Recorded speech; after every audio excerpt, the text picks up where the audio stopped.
Хэллоуин начинается, на улицу бродят зомби, монстры и другие темные силы. Но что же происходит в этот день в школе, где главный язык английский?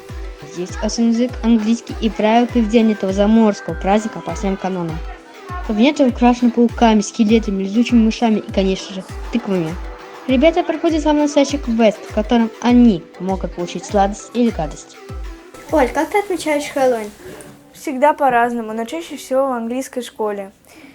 Традиционно готовлю бесплатные вкусняшки для всех, ведь это так приятно делать добро людям. Каждый год новый костюм, ведь это тоже интересно, попробовать себя в роли кого-то нового. Оля, а как ты думаешь, Хэллоуин в Англии отличается от Хэллоуина, который здесь?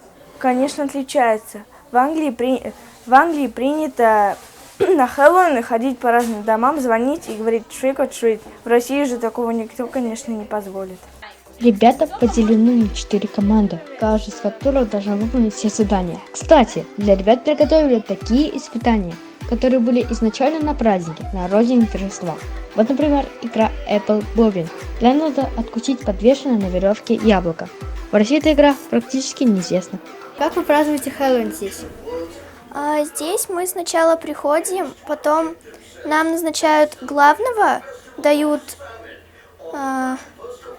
карту, по которой мы должны двигаться, в какие кабинеты должны заходить. Мы заходим, выполняем разные задания. А вот Box Challenge, где закрытыми глазами надо угадать, какая часть монстра спрятана в коробке. Скажу честно, это не всегда приятно трогать и не смотреть.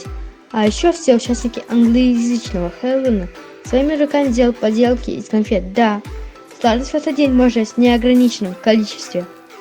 Прошли годы, Хэллоуин отмечают по всему миру, в Азии, Америке и даже в России.